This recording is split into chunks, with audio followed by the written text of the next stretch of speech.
Hello and welcome to Freedom from Fear, a German New Medicine podcast. I'm your host, Ashley Newberry. And I'm your other host, Abigail Puccioni. Please be aware that nothing discussed here on this podcast should be taken as medical advice. Consult your trusted professionals and your own inner knowing before making any health decisions. Hello, everyone, and welcome back to another episode of Freedom from Fear. Today, we are super excited to have our guest, Andi Locke Mears, on, and we are going to dive into the topic of constellations. What are they, and what do they mean for us in this present day?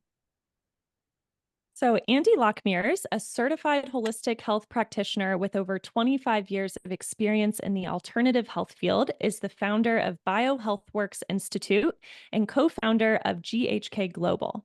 As one of the leading experts in GHK, she has played an integral role in bringing Dr. Hammer's discoveries to the English-speaking world and expanding the global GHK community. Andi is an experienced educator, consultant, and sought-after speaker with a passion for supporting GHK practitioners.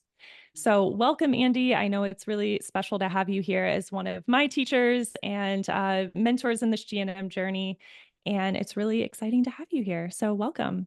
Thank you so much, Abigail and Ashley. It is absolutely wonderful to be here. So thank you so much. I'm honored. Yes. So we're going to dive into our first question. Can you break down what is a constellation? Absolutely. So I do know that, when people start learning Gemenische Heilkunde, they'll hear the word constellation. It's like, well, what's that? What's that? Right? It's like I think it's an immediate intrigue. Yeah. So let's start with when we have a single biological conflict shock. We have a Hammer focus that impacts in one hemisphere in our brain, and we're conflict active. So we're focused on it. We're trying to figure out a solution, and our hands and feet might be cold. We may not sleep as well at night. And while we're conflict active with that, then we have another DHS, another conflict shock, and it won't land in the same hemisphere. It will jump to the other hemisphere. And so now we're conflict active with one here, and then we're conflict active with one here as well. It's double sympathicatonia, double conflict active. And nature takes care of us because at the moment of the impact of the second DHS, the second biological conflict shock in your brain, it is a visible thing. You have an instant behavioral or mood change. So now we're conflict active doubly, and to protect us, to keep us safe, literally our psyche brain organ puts us into an altered state to help us cope with what just happened, because it's a double whammy. It's not just a single conflict, it's two. And every conflict we have is always a life and death situation from our psyche brain's organ's perception, even though it isn't to our mind. It is. We can't start a program unless it's a life or death situation from our psyche brain organ's perspective. And this is two, right? So it's two. So therefore, we now go into an altered state so we can better cope with what just happened. Right. So that would be the biological purpose of that constellation would be to help you find a solution to, well, really both of your conflicts, right? As soon as possible. Yeah, well, usually, yeah. I mean, ideally, it's putting you into a state that's specific for the constellation, for the conflicts that you just turned on, and now the constellation configuration that you have. So there's about 25 configurations. We have a lot of different areas in the brain. We've got the brainstem, the cerebellum, the cerebral medulla, and the cerebral cortex. We can have DHSs, conflict shock, in any one of those. And in order to constellate, you have a second one in that same area. So in other words, you won't have a constellation if you have a conflict shock in your brainstem, and then you have one in your cerebral medulla, that's not a constellation. At least it hasn't been discovered yet, if it is. So it would be, you'd have a brainstem conflict, and then the second one would also be a brainstem, and now you've got a brainstem constellation. So immediately you're mentally confused. And that would be, Yeah. The With the brainstem. with the brainstem. So we call that altered state, we call it a supersense. It's also called a compulsion. And I like the word supersense because it just makes you more into I don't know, gives you that superhero feeling like, all right, I'm in an altered state for a purpose, versus a compulsion where it's like you're an automaton. You have no choice. It's true, you have no choice. And yet there is a reason for it. It's specific. Yeah. So to break it down for our listeners even more, so is what you're saying that the behavior or mood is like downstream of conflicts? Yes. And Okay. what's really interesting is once you really get into this work, you realize your thoughts, your beliefs, your personality, they're all caused by our constellations. They're a product of our constellations. We all have different constellations, and we've got 8 billion people on the planet. There's 8 billion different configurations. So that makes us unique. Each person is unique because of our constellations. So again, to think, your thoughts come from your constellations. Oftentimes your beliefs come from your experiences, and thus also your constellations. So it's amazing. It's amazing. And when you start learning what yours are, that really puts you in the driver's seat. And now you can make changes. And that can be incredibly beneficial for you. I really love how you said super sense, putting it through that lens of this is a superpower that you have. And not only are constellations related to, or rather the cause of the conventional diagnoses, such as depression, bipolar, aggression, anxiety, autism, etc., OCD, all of these things would fall under the umbrella of constellations, really any mental or behavioral adaptation. But I think we're so used to looking at things through the lens of pathology that we have really lost a lot of the beauty of understanding how our constellations also can protect us in certain ways. Certainly, they are, from a primal perspective, all about protection, and they serve a biological purpose, but then also they make us who we are, and they contribute to our unique personalities and skills. And I know I've taken your constellations course, Andi, and I believe this example came up quite a few times about how Einstein was definitely in the autistic constellation. And so I'm sure that came with some struggles, but there are also pros to him being who he was and his quirks. Right. Absolutely. It's fascinating when you can look at personalities, movie stars or politicians or anyone that's out there in the public eye, and discern what are their constellations and what makes them so good at what they do.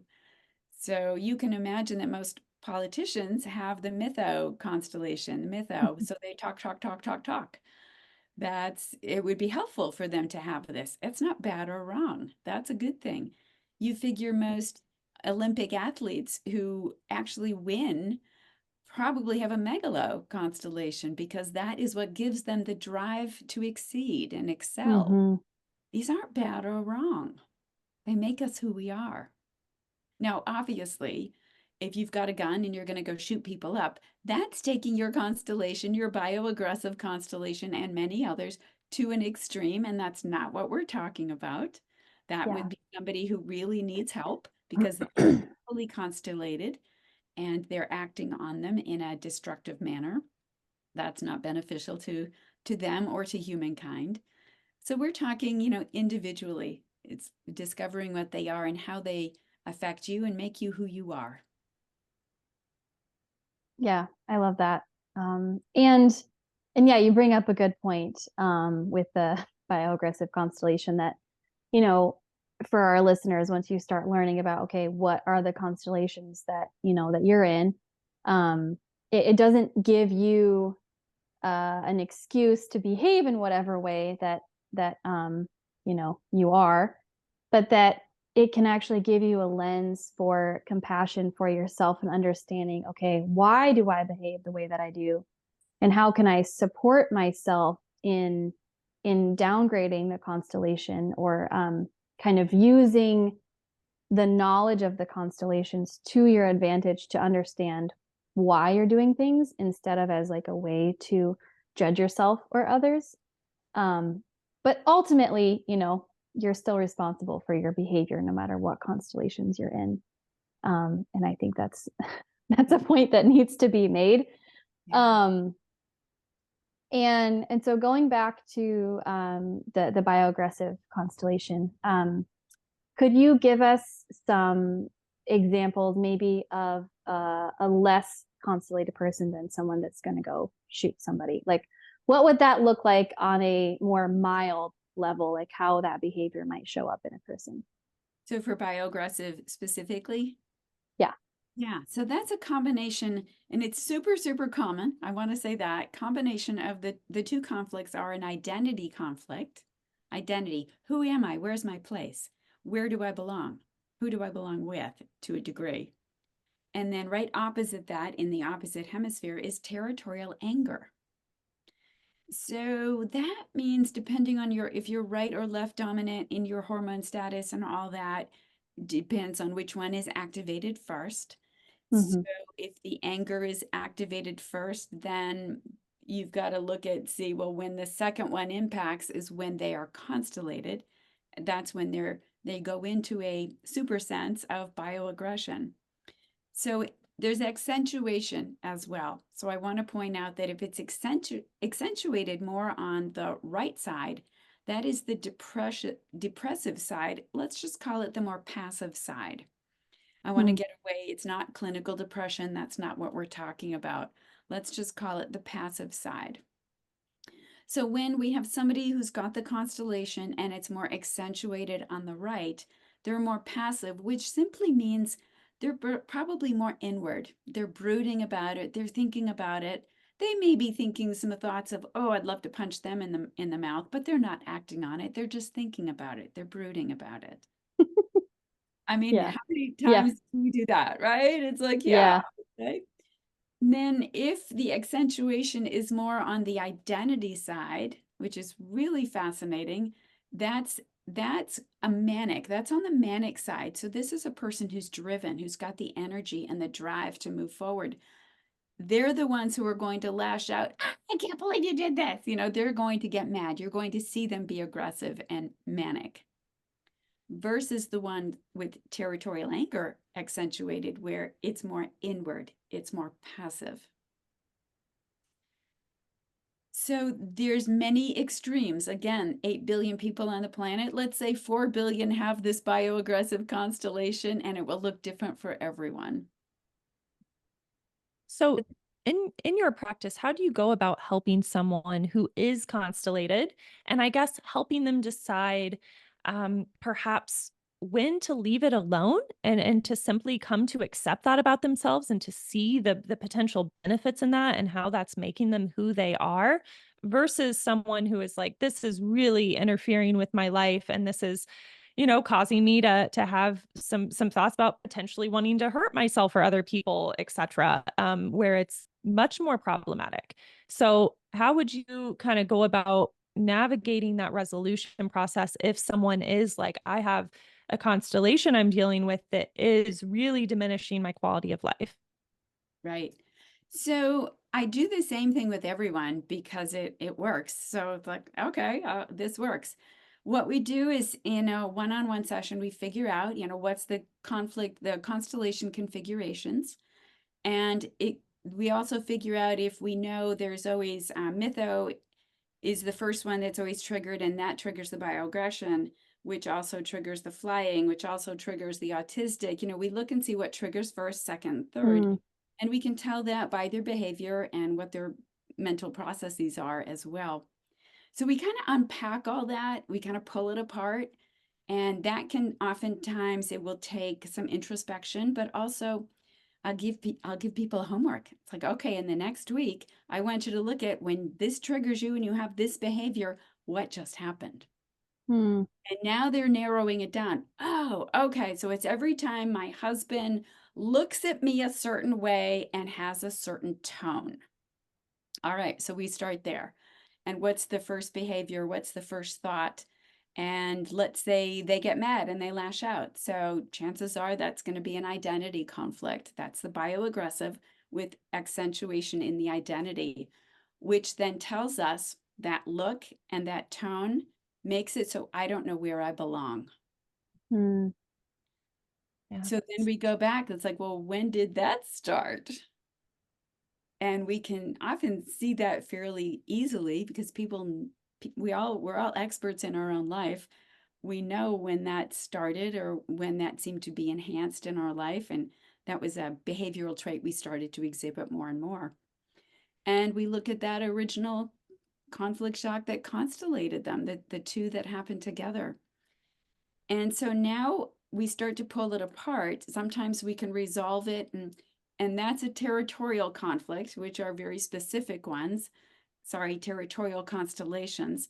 Those are very specific ones, and we don't necessarily resolve those. We simply balance them.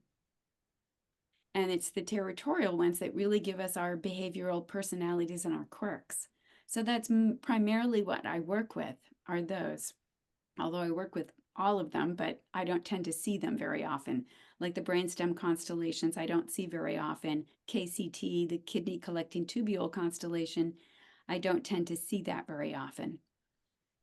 But I do see the cerebellum ones fairly frequently, and definitely the self-devaluation ones, the megalo, and then beyond that, the territorial and the other cerebral cortex constellations. Those are the more prevalent ones, because those are the ones that deal with us in a society, us in relationship.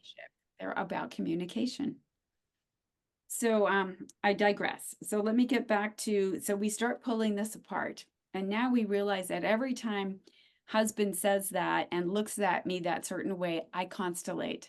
Now I recognize, oh, it's because I don't know who I am in that moment. And we trace that back. Well, so what happens if he has that look and he has that tone? So what that happens? What does that mean to you? And we look at the meaning that that person has assigned to it just naturally. And it's like, well, that means he's not going to want to be with me anymore when he's got that tone. And it's like, okay, well, let's take that to the next step. What happens if he doesn't want to be with you anymore? Well, then I'm all by myself. Okay, well, what happens if you're all by yourself? Well, then I'm sad and there's no reason to live. Okay, well, what happens if you're sad and you have no reason to live? Well, I'll just die. Remember, all of this is about life and death. Every single conflict shock is about life and death. And every constellation is about that times 2. So when we realize, okay, take a look at it. So the next time it happens, let's say it happens tomorrow and it happens, are you able to say, oh, he's got that look, he's got that voice to him that I can hear, that tone. I can feel myself constellating, and it's a life or death thing. And then do a reality check. Are you about to die? Well, no, we're just standing in the living room and putting the groceries away, or we're in the kitchen putting the groceries away. Yeah. Sorry. And so it's a reality check to, okay, well, I don't have to go there then. And Yeah. now they're balanced, and they're not going to the dark place they always go to that takes them 2 weeks to get out of, with lots of fights with the husband. I love viewing it this way because I feel like in our society, there's so much, I said earlier, pathologizing, but also this moral assignment of good and bad with people's behaviors. And I think learning GNM, GHK, and understanding the beauty of our biological adaptations, it brings this level of just isness instead of this meaning assignment, this, oh, this is a really bad, scary thing, or this is a good thing, or this is a bad adaptation. This is a good adaptation. This, there is, I know Dr. Hammer was very, very big on emphasizing there is no good or bad in nature. This is just, it just is how it is. It's our biology. And so when we can view this from a very biological perspective, it takes so much of the judgment out of it, which I think is a beautiful way to view people who are constellated. And by the way, we are all constellated. And I know you've emphasized this quite a bit, but we all have several constellations, maybe Yeah. to differing degrees of conflict load, how intensely they impacted our psyche. But yeah, just another question for you. For you personally, how do constellations, maybe Ashley, you can even answer this too. How both of you can answer this. How do constellations change the way that you see and understand the people in your life? Ashley, go for it. Do you mean my own constellations or just seeing people's behavior through the lens of constellations? That, but yeah, also yourself. How do you understand yourself and then other people in a totally different way now that you know this? Yeah, I mean it way less judgment of my own constellations and behaviors. And compassion, and also just a deeper understanding of myself and other people, and in a way that nothing else I've learned up until this point has done for me. And it's made a huge difference in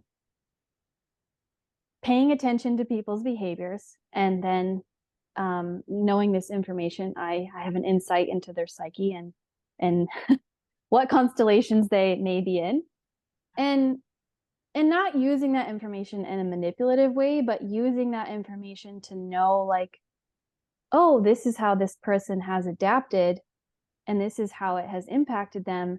And so then how can I best show up for them that isn't going to necessarily make things worse, right? That's going to actually support them in staying in that more neutral place. Not that it's my job to do that, but like it has improved my relationships with others so much. And especially with family, I think I trigger people in my family probably the least amount compared to um, other family members, because I understand, okay, you know, this person is behaving this way, and these are the root conflicts. And so knowing that helps me just respond differently to each individual person, and in a way that is supporting my relationship with them instead of being at odds with them, which is what it was for a long time. Yeah. That's awesome, Ashley. And I will ditto everything you just said. It enables you to step up to the plate in a whole different way. And like you said, have compassion for others. I tend to get into that mode if I'm with somebody who's obviously upset and displaying constellated behavior. What helps me is simply to go into practitioner mode here. It's like, instead of myself getting triggered, especially if it's somebody close to me, it means that I can stay more neutral and be an observer instead of being drawn into the drama, which will, of course, conflict me as well.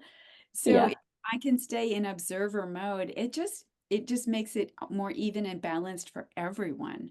Because now it's not two people going at it, it's just one being supportive of another person who's obviously struggling. Yeah. So it helps So Definitely. that moment. Yeah. It makes it too that when you see somebody who's constellated and upset in that way,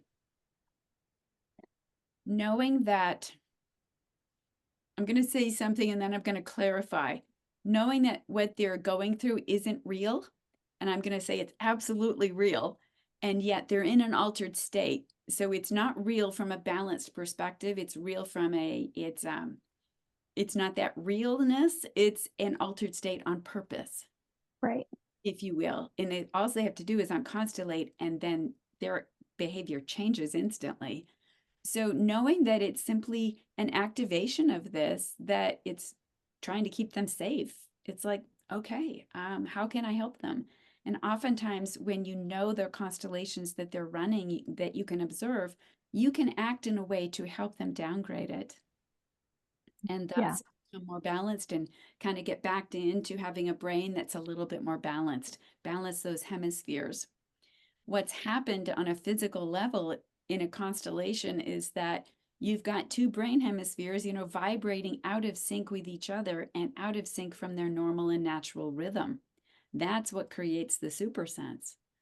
The conflict activity, you just have that on one side, and you've got one that's still vibrating to the normal frequency. Constellation, neither of them are now vibrating to a natural, normal frequency. That's why I say it's not real. It is, it's happening, and yet they're vibrating to an altered frequency. Yeah. We have that super sense. So when you see that and you know that's what's happening, you can have more compassion and you can act differently as well to help them. Totally. Yeah. So say that you have a client that comes to you and it's very obvious that they're in the megalomaniac constellation. Let's just use that as an example. How might you take their behavior less personally? Yep. Or just anyone in your life, right? But, I could see this happening with a client or someone in one of your classes and they, think they know it all, right? And Right. so if you know that they're in that constellation, what information does that give you about them? And how would you handle that maybe a little differently? Oh yeah, absolutely. So I mean, I do constellations with every single person who comes to me, whether we talk about them or not. I'm always observing because that helps me. Now I know how they operate. I know how their psyche is thinking and how it's all operating. So that helps me to respond in an appropriate manner. So I'll give you a case study here. I'll start with the Okay. mental. So Yeah. two self-devaluations, one on each side, which creates self-devaluation. So loss of self-esteem, not just once, but twice. And Hmm. now the super sense is to boost yourself up. You're the best. Think Muhammad Ali. I am the greatest. And that helps him to be the greatest. So it's boosting you up.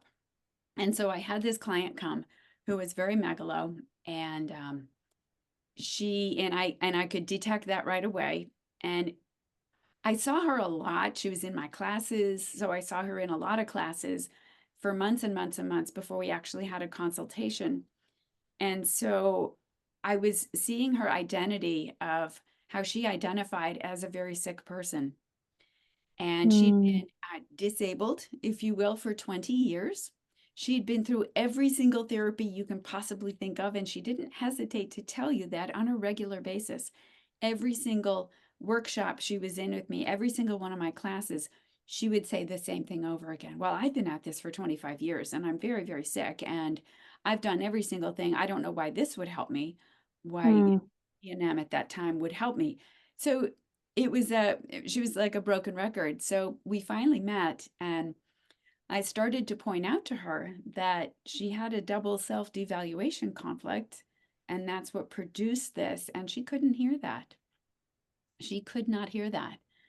So she ended up taking my very first psychoses and constellation course, which was a number of years ago. And when she took that, because it's given in a very, I'm teaching it to many people, and so it's given a little less personal, if you will. She heard me that time. Mm. And now she understood, oh, that's what I'm doing. That's why I'm stuck. Her megalo was keeping her sick. Yeah. It was starting all the other programs. It was keeping them active. So when she was able to recognize that and it instantly changed, her symptoms went away. It was an Wow. amazing thing to see. So yeah, it's phenomenal when you learn this about yourself. You can't always hear it the first time, but when you're ready to, you will. Yeah. Yeah. Yeah. And Um, I'll say yeah, too, go ahead. she could see the mytho because she would talk about this all the time and very frequently, over and over and over again. So, identity and territorial fear. And she understood what those were as well because of her childhood. She had a horrific childhood. So it all made sense. She got it. Yeah. And I think that's true with, a lot of things. It can be easier to see things in another person than our own selves sometimes. And going back to this case study or example, or just constellations in general, in your work with clients, even in classes or in consultations, knowing the conflicts that lead to, these different constellations and constellated behaviors, do you find that it's helpful for you, or even when you're teaching in your practitioner course, that like, how do you validate the behavior or acknowledge the behavior without kind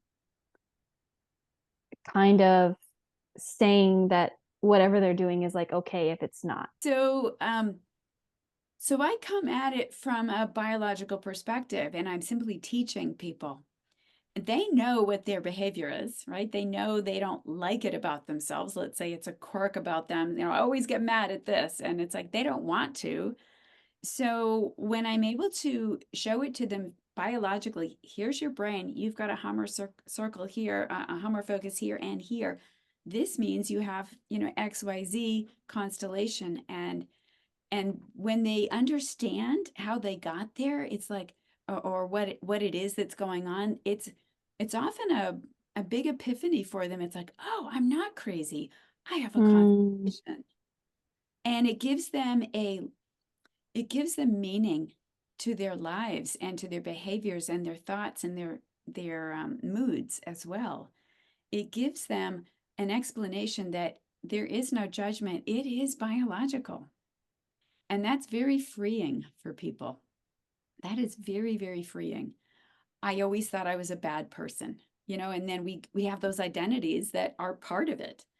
And now we can watch those dissolve. You're not a bad person. You have this constellation and this is your trigger. Oh, okay. Yeah, that makes sense. Now they're in the driver's seat. Now they can make different choices. And that might take a while. So Yeah. this client that you were talking about, the one with mytho and megalomania, and you were saying that a lot of this was based in childhood, of course. She had a very traumatic childhood, and you could easily see how those conflicts that compose those constellations, where they came from, kind of thing. So because I can imagine what people are probably wondering and what might come up for them in their minds as they're processing this.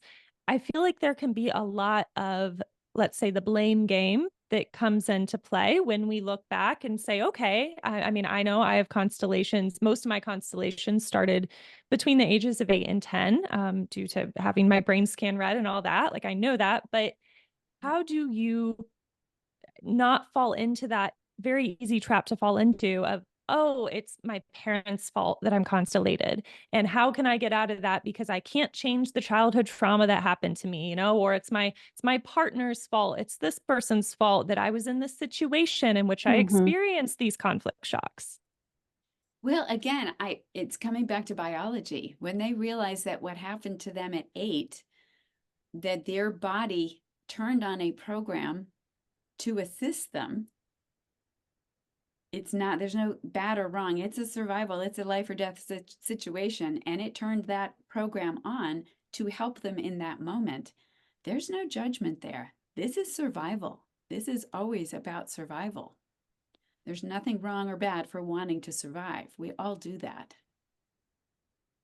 So what we'll often see is we'll see the roots in childhood. We don't go back and analyze childhood. We really, really don't. So we're not analyzing your toilet training. We're not doing psychology. That's not what this is. This is biology.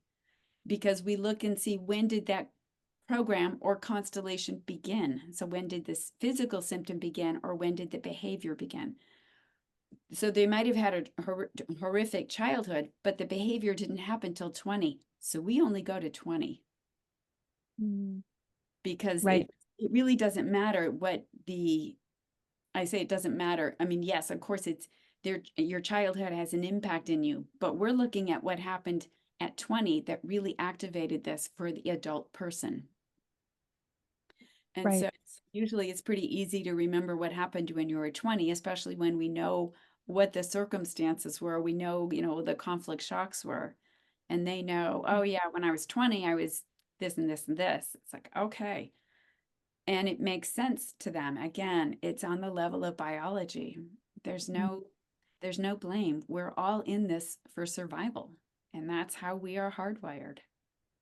Right. And I love how specific everything is when viewed through the lens of GHK, because like you said, we look at, okay, when did this start? We construct the timeline. It's very sensical and straightforward, and we don't really need to go back and dig up all this stuff from childhood. I mean, sometimes that might be part of it, but if the symptom or the behavior did not start then we don't really need to look back that far. Yeah. So, and then you always have to look at with conflicts and with constellations, how is this affecting me in the here and now? How is this still running on tracks, for example? You know, what in my life is similar to when I first experienced this? So looking for the similarities and the differences. I always like to say that GNM is all about pattern recognition. And so I guess talking about tracks, how would you go about helping someone, or maybe you can give some examples of tracks to make this really real and tangible for people, finding tracks for the two specific types of conflicts that would compose a constellation. So you can pick any constellation as an example, and then the two conflict types that compose it, and what are maybe some tracks that would activate those. What can that look like in someone's life? Okay, let's look at, let's choose one we haven't done. Let's talk autistic constellation.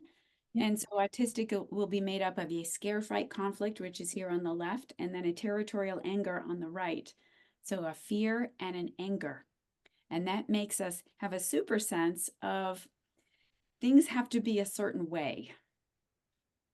We have to line up our clothes is color coded on certain hangers in a certain way. We're going to fold all of our underwear in our drawer.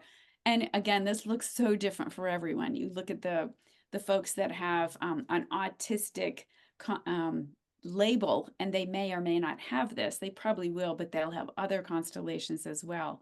But we look at someone who needs to feel safe in this world, and so they're going to put things in order.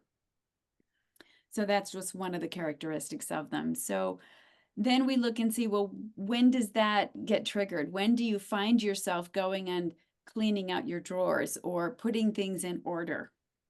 And oftentimes it's a lot, it's how they live their lives. So then we look and see, well, when did that start? And there's a track that's running through their whole lives that's there. And it's often an identity that they have, because of they were younger and they, things were said to them, or they've got proof that they're an OCD person, so therefore it continues on. Simply having an identity like that can be a track that triggers it again. Does that No, make yeah, actually. So Ashley was kind of laughing because I'm very much like this. I'm in this constellation, which Andi knows very well. But Yes. to give a very personal example, well, first of all, I came across a piece of very conventional research, and it was talking about how those with autism actually tend to really have a lot of anger issues over perceived injustices, even very small injustices. It really gets them going. And I was like, wow, this makes so much sense from the perspective of constellations, because one of the conflicts that composes this constellation is that territorial anger. Yeah. And so it made so much sense to me, because I normally have a pretty good handle on, managing this constellation, I feel like. But when I step on a track, when I get triggered of specifically that territorial, well, actually both of them, but the example I'm going to give is the territorial anger one, when specifically airport situations, when there are lots of things that happen that I perceive should not happen and are very unfair. And I was flying to Europe back in April, and I basically found out I had my first flight, and then I had to wait for a layover and then take a second flight.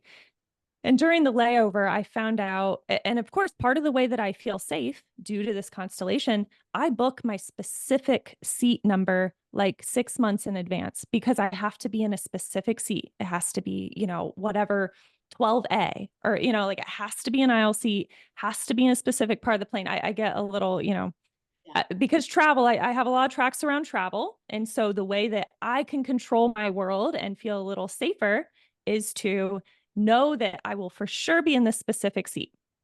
Well, anyway, they ended up kicking me off the flight. I lost my seat on the flight, even though the plane still went out. They basically had to they had to switch planes because there was a technical error on one of the planes. I don't know. And so for safety, they had to switch to a plane that ended up being smaller. So people got booted off the flight.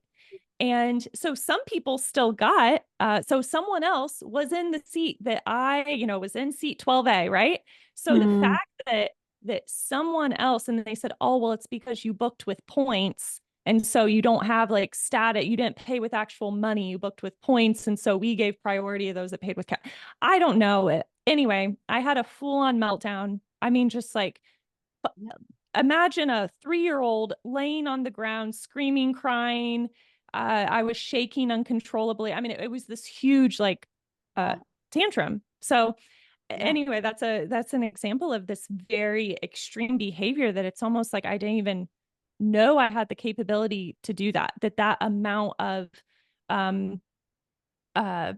rage, rage, right? Because certainly the bioaggressive was also triggered, but really with that, autistic constellation, that's a huge trigger for me, is this perceived injustice. Like, this is not right. I followed all the rules. Oh yeah, people not following the rules is also a really big one. That's a huge trigger. So I even seeing the synchronicities between conventional research and of course, what we know of from GNM perspective of the conflicts that compose that constellation. It makes so much sense. Absolutely. That's a wonderful example, Abigail. So yes, you have autistic, that's kind of your baseline there. It's like, I've got to have this seat. You have to have that seat to be safe. And then you have something unexpected occurs that starts your bioaggressive, and sounds like a motor conflict as well. Yeah. And this is how it works. We have the progression of the different constellations that occur, and that's unique for every single one of us. So this is great data for you, right? You have these, and it's about how do you balance those? How do you figure out the contingencies ahead of time if you can? Or in that moment, what are some things you can do? And some people use different techniques and things just to help them, kind of be balanced and centered. They don't want to do a temper tantrum right there, so they use a tool or something, and that's different for everyone. And that's fine. Anything we can do to kind of bring us down in that moment when we feel ourselves escalating, take care of yourself. There's nothing wrong with that. Yeah, I feel like altered state is just the perfect way to describe it. Yeah, and actually, Ashley's been very helpful with helping me reframe this as well as taking your course. I think that my thoughts and feelings about some of my autistic behaviors have really changed, because I know that I do have there's pros and cons, right? And so Ashley frequently tells me, she's like, I'm really glad you're in this constellation, because it really keeps us on track with, stuff for the podcast. So true. Yeah. So look at Ashley, that's beautiful. And so look at the gift that this gives you guys. Yeah. It's fabulous. And there's always a gift in it. There always is. You just have to find it. And it doesn't feel like it in that moment, but there is a gift. So that's perfect. Yeah. Okay, next question. Because I know that this is different for different constellations, but I wanted to touch on, okay, do you have physical symptoms with different constellations? Or if you do, what are those constellations that you would still have physical symptoms? And because the behavior is meant to kind of downgrade or stop the physical symptoms, why would you still have physical symptoms along with mental symptoms? Right. So you'll have physical symptoms with all of them other than the territorial ones. And those are very distinct. But all of the others, you'll have physical symptoms, but not at the same level as though it's a single conflict running. So it's downgraded. And that's the gift that this gives you. There's always a gift, right? And that it doesn't run as intensely on the physical level. For all of the constellations, other than territorial, it doesn't run at all. So if you have a space between your first and second territorial conflicts, let's say you have something that happens on a Sunday and it's 3 weeks later that you have the second conflict that constellates you, you have a 3-week load in there, conflict load. Now with a territorial one, you can only solve that second one first. It's the only one you can reach because the second one buries the first one. So you can solve that one. And when you do, you're just now conflict active with the first one. And when you solve that, you'll have that 3 weeks load plus whatever load goes on at the end of that one. Does that make sense? Yeah, that was a good description. So if you have a kidney collecting tubule constellation and now you're disoriented, then it will run very lightly on a physical level. That's a brainstem constellation. So that's not territorial, that's in the cerebral cortex. But the others will run, it will just be less. Yeah. In other words, let's say it's 2 conflicts, so you'd think it'd be double, right? It's not, it actually downgrades. It's not double the physical symptom changes. And that's the beauty of why we have these adaptations, because we can't handle the more physical load, right? Which is why we have these behavioral adaptations instead of more physical adaptations. Yes, we run our programs for a reason, very specific reason. So it's all survival. It's all about survival. So just for those who might be feeling a little overwhelmed with this topic, because this is a lot. This is probably the most, well, I don't want to say the most, but it's one of the most complex topics in GHK. I know that what's the facial nerves that's even more juicy, let's say. Is that right? Yeah, the facial nerves. So for those who are feeling a little overwhelmed, maybe they're newer to, or maybe you are newer to GHK, we have 2 really good intro episodes. If you want to check out episode 5, What the Heck is GNM? And then episode 6, Intro to the 5 Biological Laws. We do a breakdown there of all of the basics. So if you're like, what is a conflict shock? What does that mean? I would definitely listen to those first and then come back and re-listen to this one because that will give you a better foundation for understanding just some of the language that we're using when we talk about this. So another question too that some people might be wondering, are you always, when you have those 2 conflict shocks that you experience, are you always constellated or do you go in and out of constellations? So are you asking, are they permanent or are they? Yes. Okay. Or is it like you go in and out of it? Either, both. Okay. It all depends. You'll be in it until one of them is solved. And then if one solves, then you're no longer constellated. So some people have constellations that are permanent, and the territorial ones tend to be permanent. And the other ones that are maybe brainstems, some cerebellum, I mean, they can be permanent. But chances are you're much more apt to go in and out, but you're also apt to go into having your territorial constellations balanced versus triggered. So to answer your question, you can have it all the time. You know, if somebody is, a good example would be like a brainstem or KCT type constellation where they're disoriented, they're mentally confused. Well, look at older people in a nursing home. They're not getting out of that state, and that is permanent at that point. It wasn't permanent their whole life, but it's permanent at a point.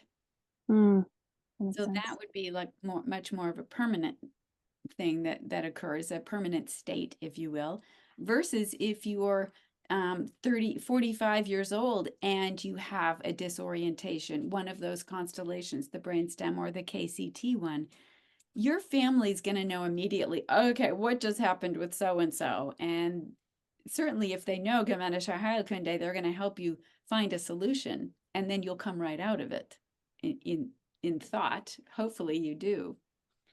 Yeah. You know, so when you're younger and things, you know, you're apt to see your behavioral changes better than when you're older. It's different when you're 80, right? Different life experience when you're older versus younger. So it's really about balancing them. The ones that are more brainstem, cerebellum, I know a lot of people who have a cerebellum one, which means they're kind of emotionally void.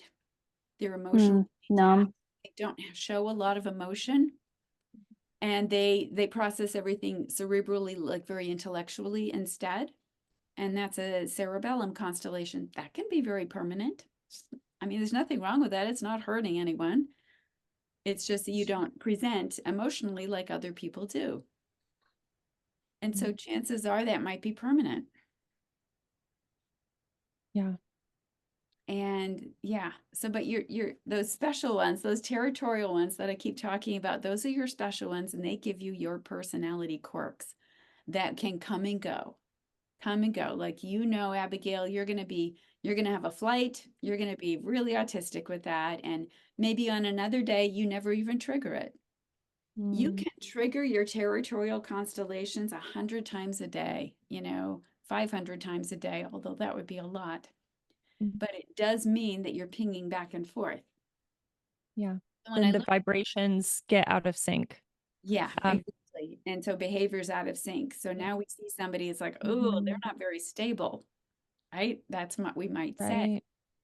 So our next question, because I have you know, clients come to me with this, and you know, I've wondered this myself. So when people say, oh, I get really angry when I drink whiskey or when I have tequila, or because I used to do tastings, so I would set up like a new brand of alcohol, and people would come and like get sampled and stuff. And people would come up and say different things with different alcohols, like, oh, I have to stay away from. It's usually tequila or whiskey. People had like definitely more aversions to for different reasons. And so, how does alcohol play a role into constellations? Yeah. Yeah. Yeah, absolutely. It will, if you have a single territorial conflict and you drink alcohol, it can exacerbate it. So now you have constellated behavior, even though you've only got one territorial, let's say territorial conflict, it will look like you're constellated. And if you do have that constellation, it will simply accentuate it, and that's a track. Oftentimes alcohol is a track for people. And we see that with people who get drunk and then they get violent. So we know that that is a track. Alcohol is a track for them, and it triggers their bioaggressive constellation.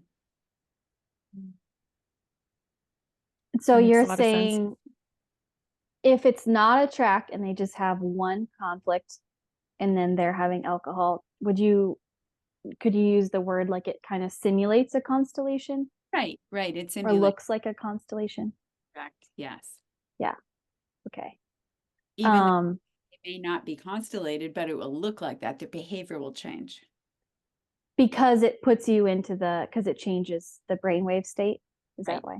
Right. Okay. So now you've got, there's always two criteria that have to be met. And that is that both brain hemispheres are out of their normal natural vibration rhythm, and they're out of sync with each other. So if you have a single conflict going, we haven't fulfilled that criteria because one is still vibrating normally. You put alcohol in, they will both now not vibrate normally to their natural rhythm. So now you've fulfilled the two criteria. Yeah. Yeah. Does that make sense? Yes, it does. It does. And I've seen this in myself and others. Yeah, it's quite fascinating. And then to switch gears for a minute. So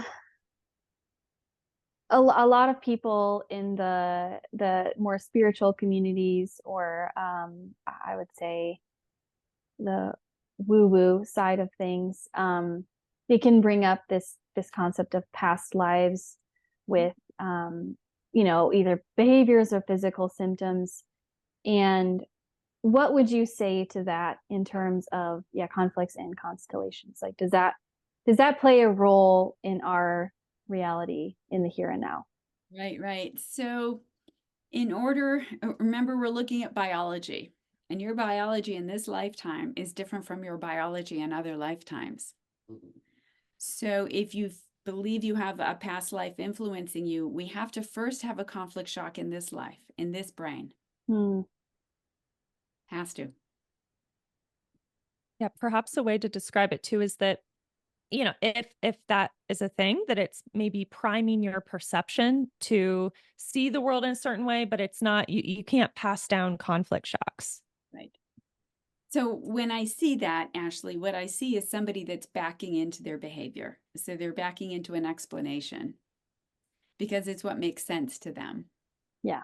Because they don't understand the biology. They don't know Right. the So and chances are they're a flyer. Yep. And they're going to go to something that, well, obviously it's from a past life. It makes the most sense. It's how they can rationalize their actions and their behaviors.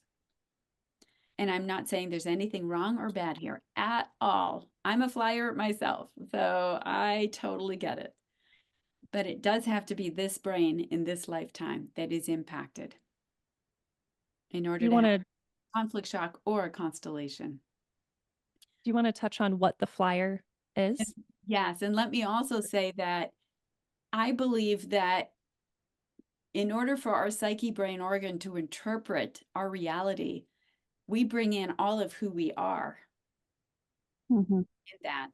And that's your birth order in your family, where your parents are, the enculturation of the culture you grew in. I bring in past lives, I bring in astrology. I think all of that makes us who we are. And that informs our psyche brain organ to then determine, okay, we're turning this program on instead of this one, if that makes sense. Yeah. There's lots of factors. Yeah, it's all of who you are. Well, if you think your past lives make up who you are, then that's factored into how your psyche brain organ interprets your experiences and turns on the appropriate program. So Which brings the flyer constellation, that is a scare, fright, and a territorial anxiety together. So these are folks that are more geared, more drawn to, let's say, the esoterics. So they have to see things from a different perspective. That's what makes them safe, is seeing it from a different perspective. Yeah. And I think everything you were just saying, highlighting the importance of our underlying subconscious beliefs that are running the show. And it really doesn't matter what your specific belief system is. It's more acknowledging the role that does play in priming your perception. Exactly. So it's, there's not even a good term for it. It's Dr. Hammer calls it the psyche, and it's the psyche brain organ, which is one unit. It's one thing. And he also called it your soul. Yeah. He also called it part of your subconscious. So we don't have, in English at least, we don't have a really concrete, well, what is this? It's that innate survival mechanism that is always alert, always keeping you safe. That's what it is. Yeah. I also we're going to dedicate a whole episode to sexual conflicts and, how that looks like in different people, how that shows up behaviorally, how that shows up in how your body looks and different physical characteristics. Yeah. But I just wanted to touch on that because we haven't gotten into that at all. So I guess if you could just describe the two the male and the female sexual constellations and what they can show up. Okay. How they show up. Sure, absolutely. So for a female, let me back up with, we're talking again about the territorial areas. There's 5 relays on each side. The third one back is the largest of all 5 on each side. And so it's the largest one, which means it has the biggest impact on our hormones. And I'm talking about estrogen, the primary female hormone, and testosterone, the primary male hormone. Our perception of the world is viewed via either from a female perspective where we have more estrogen than testosterone, or from a male view where we have more testosterone than estrogen. So when we have a sexual frustration conflict, that would be a female conflict, and that would be a first conflict that they have in the territory. Then the second one would be a territorial loss conflict. That is the equivalent of a sexual frustration for a man. Men don't have sexual conflicts because of the male view of the world. So when you look, you really have to understand the difference between the male view and the female view. The male view of the world is that men have territories, and their territory is something that they're going to defend and protect. Yeah. So it's their wife, it's their children, it's their home, could be their community, their work. That's their territory. And that's again, they are hardwired to defend and protect and provide for the people in their territory. Versus the female territory, which is the inner view. It's the inner nest. We create nests to raise our babies. So our view is much more inner. A male view is much more outer. And so again, we are the ones that have a sexual frustration, not men. They don't. They have a territorial loss. That's the equivalent. A sexual frustration for a female is a conflict where we don't know who we belong to. Mm-hmm. Am I with, is this the guy I want? Is he going to be the father of my children? Now, the term sexual frustration sounds like, oh, it's about sex. It's about intercourse. It's not. Literally, it's not. There are other conflicts for this. This is more of, where will I be in the world so that I am taken care of and provided for? That's a sexual frustration conflict. So when we have one, and we often, and unfortunately in our very constellated societies, we usually have one by the time we are between 5 and 8 years of age. So we have it as a child, and that will impact us. So now our estrogen decreases, and relative to that, it looks like our estrogen's a little bit higher than that, but we'll now be a tomboy. We'll have a more male view of the world. So now our second conflict, which would be the territorial loss, now we can have a territorial loss. So now our parents get divorced, and now, daddy's going away, and that's a territorial loss for us. Versus a male perspective, their first conflict will be a territorial loss. Let's say girlfriend runs away and goes out with somebody else. That could be perceived as a territorial loss. Mm-hmm. And now their testosterone goes down, their estrogen becomes a little bit more dominant. It's all relative, though. And so now they have a more female view of the world. Dr. Homer called them a second wolf. They're no longer an alpha. So when we don't have territorial conflicts, we're an alpha, and that's about 1% of the population today. That would be normal when you look at a wolf pack or a deer herd. There's one alpha for the men. For the women, though, that should be pretty much 100% alpha. And you see that now, we just don't have that anymore. It's, again, a very small percentage that are alpha females or alpha males as well. Mm-hmm. So that changes society. It changes the fabric of society as well, and it changes the family unit. And it contributes to more territorial constellations as children, and we see that all around us. That's what we see as Definitely issues, and all the stuff that happens with the kids and the depressions and the suicides and all of that. That's all constellated behavior, and it often comes from that sexual frustration and that territorial loss. So a really big topic that goes along with this, I know in the holistic realm, there's a lot of messaging around hormone imbalance. So knowing what we know about territorial constellations, just kind of, give your take on how to translate that into or how to see that through the lens of German new medicine? Well, I'm going to say it's garbage. Get rid of it. I do saliva testing. I've done that hormone testing for 20 years. I get it. That's my background. And when you understand this, you realize you really don't need that. I do still have some people that I recommend get some saliva testing, and it's mostly so I can prove to them that they're not on the right track. So you have to interpret the results, though, the saliva results from a Germanische Heilkunde perspective, and that's what I do. It isn't what you think it is. People think, oh, I drink from a plastic water bottle, I have estrogen dominance. That's not true. Yeah. Not true. So again, you have to redefine everything. Yeah.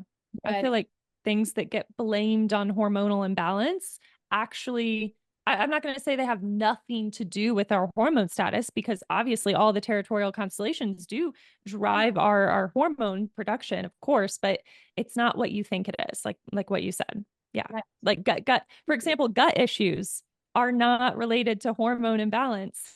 Right, Correct. exactly, not at all. And it's not created by dysbiosis. That's not the cause here. So this is where it's harder for holistic health folks to come into Germanische Heilkunde versus allopathic, believe it or not. Yep, that's me. Yeah, Yeah, it that's was me. really easy to make the switch, honestly. Yep.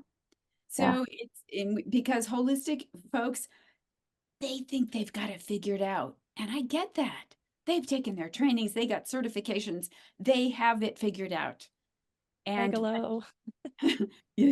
and then when they day in it throws a lot of their training in their face in some ways. At least that's often how they feel. Unfortunately, we don't want them to feel that, but that is what happens. And they realize, oh, okay, that isn't what I learned, is not accurate. So, you have to go through this whole mourning, grieving process that, okay, I spent how much money getting all these certifications, and now you realize that you can still use your training and your knowledge. You just use it differently. And that's Yeah. what I point out to everyone in my GHK for Professionals course. And many of them have a lot of holistic certifications. It's like, it's not that you won't use them, you will use them less and you'll use them differently. And it's because you don't need them anymore. Yeah. Yeah. It's wild.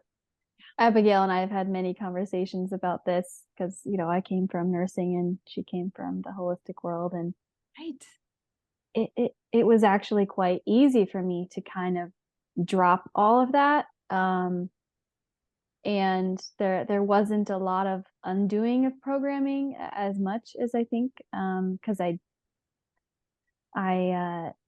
just kind of dabbled in the holistic world. I wasn't really fully in it before getting into German new medicine. So yeah, There's a lot of identities that come from the holistic world. A yeah, lot of identities. And a lot of it is self-prescribed, it's like, I know I've got a dysbiosis and I've got the test that proves that. I know I've got estrogen dominance. I have the test that proves that. And they're firm in their identities. Yeah. And that's when they learn Gemetische, it's like, oh, okay, that's not accurate anymore. It's not to say that it's totally bad or wrong. No, it gives us data and it gives us good data, but it's yep, not the data you think it gives us. yeah. So with the hormones, what would you say to someone listening who maybe is on hormone replacement or something like birth control or testosterone meds? Are those helpful or necessary, or how does that play a role in the constellations? I mean, in constellations, man, let's start with if they're altering their hormone, their normal hormone status, whatever that would be for them, with an exogenous hormone substance, whether it's a cream or an oral supplement or an injection, then where I start with them is we start to pull it apart on why they're doing that, because the reasons are varied. And so I want to make sure they understand the precursor to why now they're drawn to taking that hormone. And so when they understand their background on how they got to that point, now they can see, oh, okay, I see what it's doing to me now and for me now. And is that really what I want? Hmm. And it's about, it's about moving forward in a way that supports them. And there's a few cases where, yeah, you'll want to stay on that for a while. And of course, I never tell anyone to get off of it because that's between them and their physicians. I don't Yep. interfere. I simply show them, give them the groundwork of why they're at that point where they took it, and then how can they move forward in a way that works for them. So with hormonal birth control, for example, why might someone, just to kind of explain what's actually going on in the body and, well, at the psyche level, of course, when someone starts taking hormonal birth control for, let's say, painful period cramps, why might that actually fix the symptom for them? Well, that'll fix it because it's taken them out of the female perspective. So the sexual frustration conflict is where we'll have some of those, period symptoms that are uncomfortable. Not all of them, but some of them. And we have a female view, so we have that cervix program running. And now by taking a androgen, especially an androgen or the pill, it takes them out of that perspective and puts them into a male perspective. So that's no longer an issue. It negates it. So now they have a male perspective, and let's say now they're male and they're trying to get pregnant. Well, of course, we know you have to get off of the pill if you want to get pregnant. So now you have to switch back to a female perspective. Well, if your partner's only known you as a male female, you're going to change. So you better get pregnant fast, because once you're pregnant, you're male again. Yep. And that's the person your spouse has always known. I mean, we can go through many different scenarios, so that's just one. So before we wrap up, I would love to, for our listeners, ADHD is such a big topic, and we just love to hear, what the specific conflicts are with this constellation. And from my understanding, it's actually a combination of two constellations, if that's correct. Well, not really. It's specific for every child, so you'd have to look and see what that is. It's usually boys, and so chances are they've had a territorial loss, and probably two. So now they've got that constellation. We do call that the postmortal constellation. And so when we look at the fact that they've lost two elements of their territory, and now we're accentuated on the left side, it makes them manic so that they can get their territory back. There's a biological purpose for being manic. And so that boy can go in and out of the mania versus the other side, the passive, the active, the passive, the active, the passive. Depending on how often that pings, it will look like, oh man, that child's brain isn't working like a normal child, they would say. And you look at constellated behavior. So look at the autistic constellation as well. How they exhibit it is what you will discover is their constellation. So it's different for every child. Right. And what role do separation conflicts also play in what we would know as ADHD? Although I know it's a combination of things, of course, but. Right. Yeah. So separation conflict is in the sensory cortex, so not the territory, and that produces short-term memory loss. So if you've got a child who just can't remember things and just has the short attention span often comes from the pinging of the territorial constellation. And add a separation on top of that, then you've got a child who's back and forth, their behavior's all over the place, and they can't remember what to do. Yeah. Makes sense. Well, are there any other things that we missed that we want to Ashley, any final questions? Yes. So to wrap up for our listeners, if someone listening, they're like, oh, maybe I have this constellation, or, oh, I notice this behavior in myself, or, my partner, or blah, blah, blah. What can someone do that is listening that can, just as like a general, what now? What do I do with this information, and how do I help myself not get triggered so often? Exactly. Yes. Well, Dr. Hammer always said that the therapy is in the knowledge. So if you want to know what to do, gain knowledge. Number one, that's the best thing you can do. Really learn this well. And I've got a psychosis course, like you guys have mentioned. So if you have a good foundation, take the psychosis course, and that will help you unpack all of it. There's activity sheets in there, quizzes. We do live teleconferences every month. It's really, really difficult to do this all by yourself. I'm going to say it's probably close to impossible.